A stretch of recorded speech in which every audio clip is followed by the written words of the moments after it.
guy from Vancouver, Canada.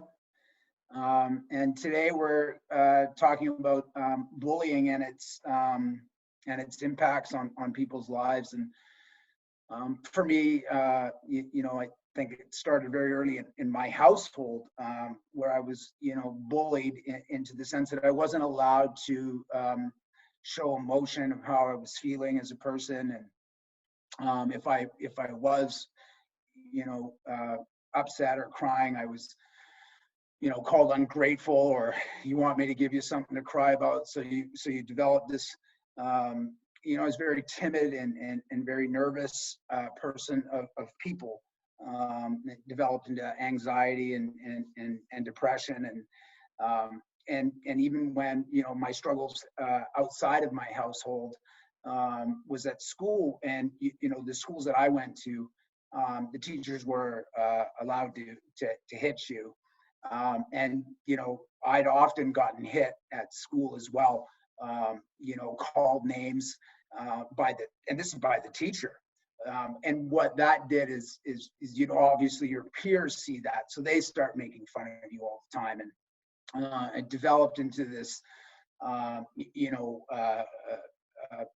feeling of just like sadness. And I can remember many times being bullied because I was a little bit heavier, or my name was obviously made fun of a lot. My name's Guy, so people used to reference me off of Sesame Street with Guy Smiley, and people call me names, and I started to run home after school as fast as I could. People sometimes would, they'd think it's fun chasing me, but it really wasn't. Sometimes I'd even have to stop. They had these block parents, they had signs on houses that meant that it was a block parent, meant if somebody was harassing you and you were a kid, if you saw that sign, you could run to that house. And so I remember instances where I had to run there, or even just trying to, go to the store, where I would take different routes to go to the store because I was afraid of the bullies in our neighborhood that would, stop me. And I can remember a few instances. Once I came back from a 7-Eleven and I had a Slurpee and I was riding my bike, and I was stopped by a bunch of kids, and he flinched, like to motion to hit me in the face, and my Slurpee, because I tried to protect myself, my Slurpee went all over his white shirt. And, then they threw me on the ground, and,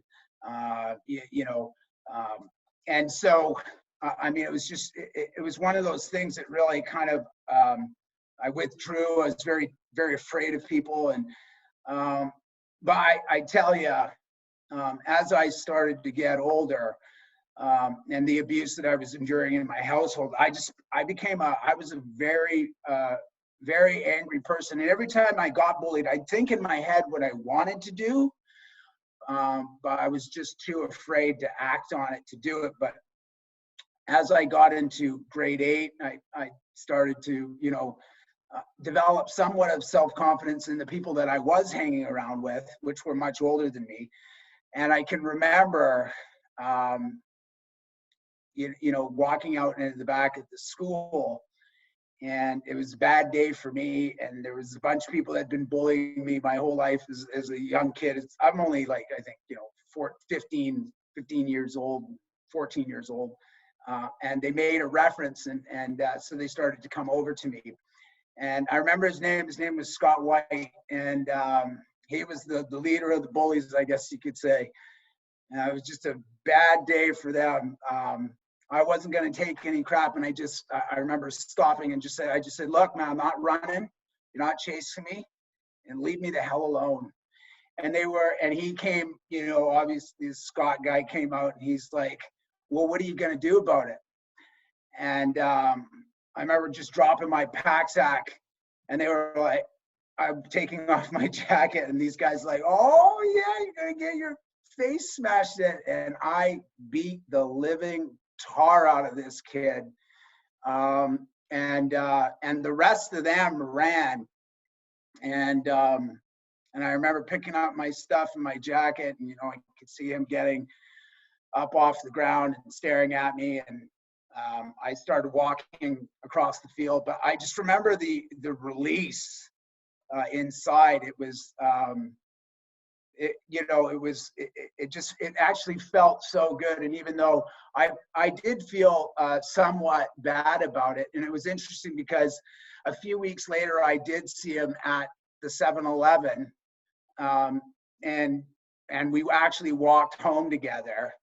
And it was kind of like, just him saying sorry, me saying so. I said sorry first. I said, hey, I had a bad day. I didn't want that to happen. And he said, hey, I'm sorry too. And kind of those moments where I say in life to people, and I've learned a lot. It's that it's easier. It's painful, but it's easier to humble yourself, because it's extremely painful if you're humbled by someone or something else. And it's one of those things that I've learned. But bullying in our society comes in many shapes and forms, and it's one of those things that if you don't call it out when you see it, you're actually complicit with it, allowing to continue in our society. And really, what it does is it puts people in a very challenging position in their lives. And the name calling or the abuse, really what it does is it just has no place in our society. And especially it starts early. It can either start in your household, it manifests through school systems, it goes through university. It's just everywhere in our society. It's in our workforce, it's in our health systems. And it's one of those things that we really need to look at and call out when we see it, because it's one of those things that's just it's no longer tolerated in our society. And unfortunately, when I even speak to youth in high schools today, they talk to me about it all the time. And it hurts me to hear them struggle in a way where it's just because they may be a little bit different, or maybe have a different view on things, that they're getting bullied for. And I want to say this to everybody. You yourself are original and unique in your own way. And that's what makes you special. Don't compromise and try to be like everybody else, because then you won't be you. You'll just be the person that follows the masses. And, that's the most important message that I can offer to people, is that you're beautiful just the way you are. And don't let anybody tell you differently. Don't believe the lies. And thanks for listening.